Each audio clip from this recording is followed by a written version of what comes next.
ಸರ್ವಧರ್ಮದ ಸಮಿತಿ ಉದ್ಘಾಟನೆ. ಇಂಡಿಪೆಂಡೆಂಟ್ ಸಂಗ್ರಾಮ್ ನ್ಯೂಸ್ಗೆ ಸ್ವಾಗತ.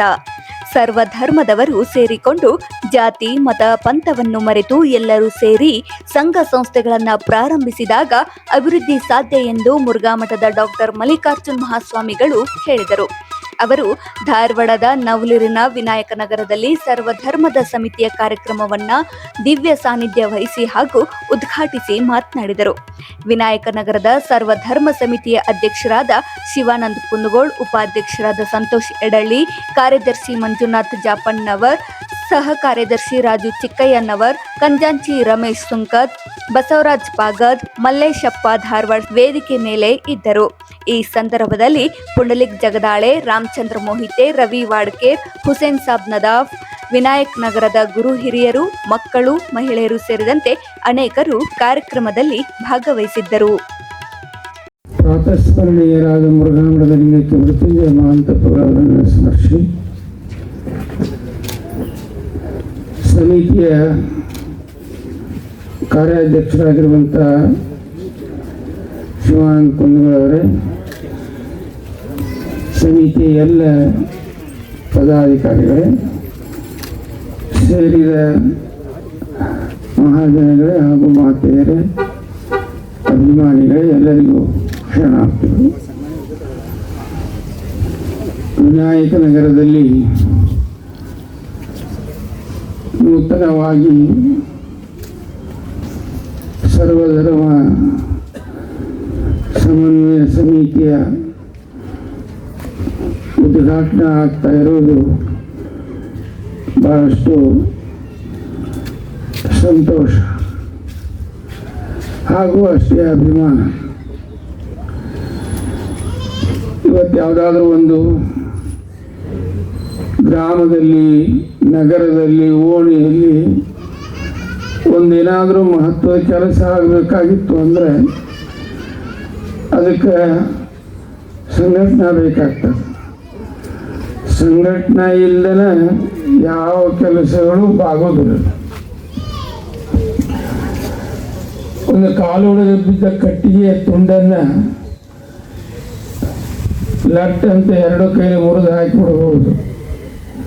ಆದ್ರೆ ಅದರ 10 ತುಂಡುಗಳನ್ನು ಕೂಡಿಸಿರುವಂಥ ಒಂದು ಹೊರೆಯನ್ನು ಮುರಿದು ಹಾಕೋದು ಅಂದರೆ ಬಹಳ ಕಷ್ಟದ ಕೆಲಸ, ಆಗೋದಿಲ್ಲ. ಹಂಗೆ ಹೊರೆಯೋಪಾದಿಯಲ್ಲಿರುವಂಥ ಸಂಘಗಳು ಅತ್ಯದ್ಭುತ ಕಾರ್ಯವನ್ನು ಮಾಡ್ತಾರೆ, ಅದ್ಭುತ ಕೆಲಸಗಳನ್ನು ಮಾಡ್ತವೆ. ಆಗಲಾರದಂಥದ್ದನ್ನು ಕೂಡ ಸಾಧಿಸಲಿಕ್ಕೆ ಸಾಧಿಸ್ತಾರೆ. ಅದಕ್ಕೆ ಸಂಘ ಅನ್ನೋದು ಬಹಳಷ್ಟು ಮಹತ್ವ. ಸಂಘಸ್ಸಿತ್ತು ಕಲವು ಯುಗೆ ಯುಗೆ. ಸಂಘ ಜೀವನದ ಉದ್ದಕ್ಕೂ ಅದ್ಭುತ ಕೆಲಸವನ್ನು ಮಾಡ್ತದೆ. ಇವತ್ತು ಮಹಾತ್ಮ ಗಾಂಧಿಯವರು ಕಾಂಗ್ರೆಸ್ ಅನ್ನುವ ಸಂಘವನ್ನು ಕಟ್ಟಿ 40-50 ವರ್ಷಗಳ ಕಾಲ ಸುದೀರ್ಘವಾಗಿ ಆ ಕಾಂಗ್ರೆಸ್ ವತಿಯ ಸಂಘದಿಂದ ಹೋರಾಟ ಮಾಡಿದರು ಅಂತ ಹೇಳಿ ಇವತ್ತು ನಮ್ಮ ದೇಶಕ್ಕೆ ಸ್ವಾತಂತ್ರ್ಯ ಬಂತು. ಇವತ್ತು ಎಂದೆಂದೂ ಮುಳುಗದ ಸೂರ್ಯ ಅಂತ ಹೇಳಿಕೊಳ್ಳುವಂಥ ಬ್ರಿಟಿಷರನ್ನು ಇವತ್ತು ಮಹಾತ್ಮ ಗಾಂಧಿ ಕಾಂಗ್ರೆಸ್ ಅನ್ನುವ ಸಂಘದಿಂದ ಹೊರಗೆ ಹಾಕಿ ದೇಶಕ್ಕೆ ಸ್ವಾತಂತ್ರ್ಯವನ್ನು ತಂದುಕೊಟ್ರು. ಹಾಗೆ ಇವತ್ತು ಯಾರೇ ಏನೇ ಮಾಡಲಿ, ಸಂಘದ ಮೂಲಕ ಏನನ್ನಾದರೂ ಮಾಡಿದರೆ ಅದ್ಭುತ ಸಿದ್ಧಿ ಆಗ್ತದೆ. ಇವೆಲ್ಲವುಗಳನ್ನು ಅರ್ಥೈಸಿಕೊಂಡಿರುವಂಥ ಇವತ್ತು ವಿನಾಯಕ ನಗರದವರು ನಮ್ಮ ಕುಂದಗೋಳ್ ಅವರ ಅಧ್ಯಕ್ಷತೆಯೊಳಗೆ ಒಂದು ಸಂಘವನ್ನು, ಸರ್ವಧರ್ಮ ಸಂಘವನ್ನು ಕಟ್ಟಿ ಇವತ್ತು ಉದ್ಘಾಟನೆ ಮಾಡಿ ಅದರ ತನ್ಮೂಲಕ ವಿನಾಯಕ ನಗರದ ಕುಂದುಕೊರತೆಗಳನ್ನು ಏನೆಲ್ಲವನ್ನು ಸಾಧಿಸಿಕೊಳ್ಳಬೇಕು ಅನ್ನೋ ಮಹತ್ತರ ಉದ್ದೇಶವನ್ನು ಇಟ್ಟುಕೊಂಡು ಇವತ್ತು ಉದ್ಘಾಟನೆ ಮಾಡಿದ್ದು ಬಹಳ ಸಂತೋಷ, ಅಭಿಮಾನ. ನಮಸ್ಕರಿಸುತ್ತಾ ಮತ್ತು ನಮ್ಮ ಸಮಿತಿಯ ಎಲ್ಲ ನನ್ನ ಸದಸ್ಯರೇ, ಅಣ್ಣ ತಮ್ಮಂದಿರೇ ಹಾಗೂ ಊರಿನ ಗುರು ಹಿರಿಯರೇ ಹಾಗೂ ಅಕ್ಕ ತಂಗಿಯರೇ, ಎಲ್ಲರಿಗೂ ನಿಮಗೆ ನಾನು ನಮಸ್ಕರಿಸುತ್ತಾ ನನ್ನ ಎರಡು ಮಾತುಗಳನ್ನ ಹೇಳಬೇಕಂತಂದ್ರೆ, ನಾನು ಭಾಷಣ ಮಾಡೋಕ್ಕೆ ಮೊದಲೇಕ ರಾಜಕೀಯ ಮನುಷ್ಯ ಅಲ್ಲ. ಯಾಕಂದ್ರೆ ಹಿಂದ್ಲಿಂತ್ರ ನಮ್ಮ ಪಿತ್ರಾರ್ಜಿತಲಿಂದ ಹಿಡ್ಕೊಂಡು ನಾವು ರೈತ ಕುಟುಂಬದೊಳಗೆ ಬೆಳೆದವ್ರು. ಆ ಕಾರಣದಿಂದ ಏನಾದರೂ ನನ್ನ ಮಾತಿನೊಳಗೆ ಸ್ವಲ್ಪ ಅಡೆತಡೆ ಆದರೆ ದಯವಿಟ್ಟು ಕ್ಷಮಿಸಿ. ಈ ಒಂದು ಸಮಿತಿ ಮಾಡುವ ಉದ್ದೇಶ ಏನಂತಂದ್ರೆ, ನಾವು 20-30 ವರ್ಷದ ಹಿಂದುಗಡೆ ನಾವು ಯಾವ ಥರದಿಂದ ಈ ಗ್ರಾಮದೊಳಗೆ ಜೀವನ ಮಾಡ್ತಿದ್ವಿ. ಎಲ್ಲರೂ ನಾವು ಸಾಯಂಕಾಲ ಆಯಿತು ಅಂತಂದ್ರೆ ನಮ್ಮ ಮನೆಗೆಲಸಗಳನ್ನು ಮುಗಿಸ್ಕೊಂಡು ಒಂದು ಊರಿನ ದೇವಸ್ಥಾನ ಇರಲಿ ಅಥವಾ ಅಗಸಿ ಬಾಗಿಲಿರಲಿ ಅಥವಾ ನಮ್ಮ 10-15 ಒಂದು ಗೆಳೆಯರ ಗುಂಪಿನಲ್ಲಿ ಯಾರು ಆದರೂ 2 ಮನೆ ಇರ್ತಿದ್ವು. ಅವಾಗ ಒಂದು ಮನೆ ಖಾಲಿ ಇರ್ತಿತ್ತು ದನಗಳು ಕಟ್ಟಕ್ಕಂತೇಳಿ, ಒಂದು ಮನೆ ಅವರಿಗೆ ವಾಸವಾಗಕ್ಕಂತ ಇರ್ತಿತ್ತು.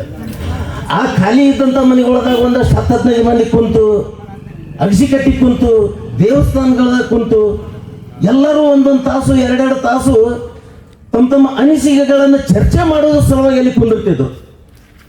ಅದೇ ಪ್ರಕಾರ ನಮ್ಮ ತಾಯಂದಿರುಗಳ ಲಘುನ ಅವರು ಅಡುಗೆ ಮನೆಯ ಕೆಲಸಗಳನ್ನ ಮುಗಿಸ್ಕೊಂಡು ಅವರು ಒಂದು ಓಣಿ ಒಳಗೆ ಒಂದು ಕಟ್ಟಿ ಮನೆ ಅಂತಿದ್ರು ಅವಾಗ, ಡ್ಯಾಬಿ ಮನೆ. ಅಂಥ ಡ್ಯಾಬಿ ಒಳಗೆ ಕುಂತ ಕಾಲೇ ಅಚ್ಚಗವ್ವ, ದೊಡ್ಡವ್ವ, ಕಾಕ, ತಂಗಿ, ಅಕ್ಕ ಹಿಂಗಂತೇಳಿ ಕುಂತ ಕಾಲೇ ತಮ್ಮ ಅನಿಸಿಕೆಗಳನ್ನ ಹಂಚ್ಕೊಂತಿದ್ರು. ಅಲ್ಲಿ ಜಾತಿ ಧರ್ಮ ಭೇದ ಯಾವುದೂ ಇದ್ದಿದ್ದಿಲ್ಲ, ಎಲ್ಲ ಧರ್ಮದವರು ಕೂಡ್ತಿದ್ರು ಅಲ್ಲಿ.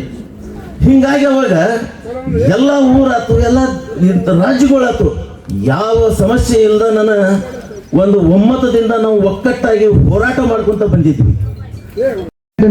ಏನಂದ್ರೆ ಇಲ್ಲೇ ವಿನಾಯಕ ನಗರ ಒಳಗೆ ಏನು ಆಗ್ತಾವ ಏನು ಆಗೋದಿಲ್ಲ, ಅದನ್ನ ಇವರು ಸಂಘಟನೆ ಸದಸ್ಯರು ಯಾವಾಗಲೂ ಆಕ್ಟಿವ್ ಆಗಿ ಇರ್ತಾರೆ. ಯಾಕೆಂದ್ರೆ ಎಲ್ಲ ಗೌರ್ಮೆಂಟ್ ಮಾಡ್ಬೇಕಂತೇನಿಲ್ಲ. ನಾವು ಆಜುಬಾಜು ಇದ್ದವರು ನಮ್ಮ ಏರಿಯಾ ಸ್ವಚ್ಛತೆ ಕಾರ್ಯಕ್ರಮ, ಸ್ವಚ್ಛತೆಗಾಗಿ ಅವೇರ್ನೆಸ್ ಮೂಡಿಸೋದು. ಯಾಕಂದ್ರೆ ನಾವು ಸುತ್ತಮುತ್ತಲ ಏರಿಯಾನ ಸ್ವಚ್ಛ ಇದ್ದರೆ ಸ್ವಚ್ಛತೆ ಇರುತ್ತೆ. ಸುಮ್ಮನೆ ಗೌರ್ಮೆಂಟ್ದವ್ರು ಕಾರ್ಪೊರೇಷನ್ ಬರ್ತಾರೆ ಕ್ಲೀನ್ ಮಾಡ್ತಾರೆ ಅನ್ನೋದಲ್ಲ, ನಮ್ಮ ಸ್ವಚ್ಛತೆನೇ ನಾವು ಹೆಂಗೆ ಅದನ್ನು ಮಾಡ್ಕೋಬೇಕು ಅನ್ನೋದು ಅವೇರ್ನೆಸ್ ಪ್ರೋಗ್ರಾಮ್ ಮಾಡ್ತಾರೆ. ಆಮ್ಯಾಗ ಇಲ್ಲಿ ಇದ್ದಂಥ ವಿನಾಯಕ ನಗರಿಗೆ ಹೆಲ್ತ್ ಕ್ಯಾಂಪ್ ಮಾಡ್ತಾರೆ. ಹೆಲ್ತ್ ಕ್ಯಾಂಪು ಅವೇರ್ನೆಸ್ಸು, ಆಮ್ಯಾಗ ಎಜುಕೇಷನ್ ಅವೇರ್ನೆಸ್ಸು, ಆಮ್ಯಾಗ spoken English awareness, sports awareness, ಇದೆಲ್ಲ ವಿದ್ಯಾರ್ಥಿನಿಯರಿಗೆ ಅವು. ಏಕೆಂದರೆ ಈಗೆಲ್ಲ ಮೊಬೈಲ್ ಭಾಳ ಯೂಸ್ ಮಾಡ್ತಾ ಇದ್ದಾರೆ. ಆ ಮೊಬೈಲ್ ಅವೇರ್ನೆಸ್ ಕಮ್ಮಿ ಮಾಡಿ ನಮ್ಮ ದಿನನಿತ್ಯ ಆ್ಯಕ್ಟಿವಿಟಿ ಮುಂಚೆ ಹೆಂಗಿದ್ದು ಅಂದರೆ ಮೊಬೈಲ್ ಬಿಟ್ಟು ಎಲ್ಲರೂ ನಾವು ಸಣ್ಣವರಿದ್ದಾಗ ಸ್ಕೂಲಲ್ಲಿ ಆಟಗಳು ಬೇರೆ ಆಡ್ತಿದ್ವಿ. ಕಬಡ್ಡಿ, ಖೋ ಖೋ ಅವೆಲ್ಲ ಬೇರೆ ಬೇರೆ ಆಟ ಆಡ್ತಿದ್ವಿ. ಈಗ ಅವು ಆಟ ಆಡ್ತಾ ಇಲ್ಲ, ಓನ್ಲಿ ಕ್ರಿಕೆಟ್, ಬರೀ ಕ್ರಿಕೆಟ್ ಆಡ್ತಾ ಇದ್ದಾರೆ. ಅದಕ್ಕೆ ಅವ್ರಿಗೆಲ್ಲ ಅವೇರ್ನೆಸ್ ಹಳೆ ಆಟಗಳನ್ನು ಆಡಿಸಿದರೆ ಅಂದರೆ ಅವರು ಶಕ್ತಿಯಾಗಿ ಪರಿವರ್ತನೆ ಆಗ್ತಾರೆ, ಮೆಂಟಲಿ ಇದನ್ನ ಆಗೋದಿಲ್ಲ. ಅದಕ್ಕೆ ಅದನ್ನೆಲ್ಲ ಮಾಡ್ತಾರೆ. ನಮ್ಮ ವಿನಾಯಕ ನಗರದ ಸರ್ವಧರ್ಮ ಸಮಿತಿಯ ಉದ್ಘಾಟನೆಗಾಗಿ ಆಗಮಿಸಿದಂಥ ಶ್ರೀ ಪರಮ ಪೂಜ್ಯ ಡಾಕ್ಟರ್ ನಿಮ್ಮೆಲ್ಲರ ಮೆಚ್ಚಿನ ಡಾಕ್ಟರ್ ಮಲ್ಲಿಕಾರ್ಜುನ್ ಮಹಾಸ್ವಾಮಿಗಳಿಗೆ ನಮಿಸಿ, ನಮ್ಮ ಸಂಘದ ಎಲ್ಲ ಪದಾಧಿಕಾರಿಗಳನ್ನು ಹಾಗೂ ಅಧ್ಯಕ್ಷರು, ಉಪಾಧ್ಯಕ್ಷರು, ಖಜಾಂಚಿಗಳು, ಸಹ ಕಾರ್ಯದರ್ಶಿಗಳನ್ನೆಲ್ಲರನ್ನು ಆಹ್ವಾನಿಸಿ ನನ್ನ ಅನಿಸಿಕೆಗಳನ್ನು ಕೆಲವೊಂದನ್ನು ನಾನು ಇಲ್ಲಿ ಹಂಚ್ಕೊಳ್ಳೋಕ್ಕೆ ಇಷ್ಟಪಡ್ತೀನಿ. ಈ ಸಮಿತಿ ರಚನೆ ಆಗೋಕ್ಕಿಂತ ಒಂದು 4-5 ತಿಂಗಳಿಂದ ನಾವು ಪ್ರಯತ್ನ ನಡೆಸಿದ್ವಿ. ಅದಕ್ಕಿಂತ ಹಿಂದೆ ನಮ್ಮ ಅಧ್ಯಕ್ಷರು ಸುಮಾರು 1 ವರ್ಷದಿಂದ ಇದರ ಪ್ರಯತ್ನ ನಡೆಸಿದ್ರು. ಅವ್ರು ಹೇಳ್ಕೊತ ಬರ್ತಿದ್ರು, ನಾವು ಹಂಗೆ ಹ್ಞೂ ಹ್ಞೂ ಹ್ಞೂ ಅನ್ಕೊತ ಬರ್ತಿದ್ವಿ. ಒಂದು ಫೈನಲ್ ಡೇ ಒಂದು ಬಂತು, ಅದಕ್ಕೆ ಎಲ್ಲರೂ ಹೋಗೊಟ್ಟು ನಮ್ಮ ನಗರದ ಯುವಕರು, ಹಿರಿಯರು ಎಲ್ಲರೂ ಕೂಡಿ ಈ ಒಂದು ಸಮಿತಿಯನ್ನು ರಚನೆ ಮಾಡಿದ್ವಿ. ಈ ಸಮಿತಿಯ ಆಗುಹೋಗುಗಳು ಹಾಗೂ ಕಾರ್ಯಕ್ರಮಗಳನ್ನು ಈಗ ನಮ್ಮ ಖಜಾಂಚಿಗಳಾದಂಥ ಸುಂಕದವ್ರು ಹೇಳಿದರು. ಇದರ ಜೊತೆ ಒಂದು ವಿಷಯ, ಕಟ್ಟೋದಕ್ಕಾಗಲಿಲ್ಲ ಅಂತಂತಂದರೆ ಕೆಡಿಸೋದಕ್ಕೆ ಹೋಗಬೇಡಿ. ದಯವಿಟ್ಟು ನಮ್ಮ ವಿನಾಯಕ ನಗರದ ರಹವಾಸಿಗಳಿಗೆ ಹೇಳ್ತೀನಿ, ಕಟ್ಟೋದಕ್ಕಾಗಲಿಲ್ಲ ಅಂದ್ರೆ ಕೆಡಿಸೋದಕ್ಕೆ ಹೋಗ್ಬೇಡ್ರಿ. ಇದು ದ ರಾ ಬೇಂದ್ರೆ ಅವ್ರ ಮಾತಿದು. ದಯವಿಟ್ಟು ಎಲ್ಲರೂ ಕೂಡಿ ಈ ಸಮಿತಿಯನ್ನು ಇನ್ನೂ ಉಜ್ವಲವಾಗಿ ಬೆಳೆಸೋಣ. ಯಾವುದೇ ಕುಂದುಕೊರತೆಗಳು ಬಂದಾಗ ನಾವು ನಮ್ಮ ಸಮಿತಿಯ ವತಿಯಿಂದ, ನಮ್ಮ ಹಿರಿಯರ ಆಶೀರ್ವಾದದಿಂದ ಹಾಗೂ ನಮ್ಮ ನಗರದ ಎಲ್ಲ ಹಿರಿಯರು, ನಮ್ಮ ತಂದೆ ತಾಯಂದಿರು ಎಲ್ಲರ ಸಲಹೆ ಸೂಚನೆಗಳನ್ನು ಪಡೆದುಕೊಂಡು ಅದಕ್ಕೆ ಬೇಕಾದಂಥ ಎಲ್ಲ ಮಾರ್ಗಸೂಚಿಗಳನ್ನು ಪಡೆದುಕೊಂಡು ಕಾನೂನಾತ್ಮಕವಾಗಿ, ನಾ ಹೇಳೋದು ಕಾನೂನಾತ್ಮಕವಾಗಿ ಹೋರಾಡೋದು.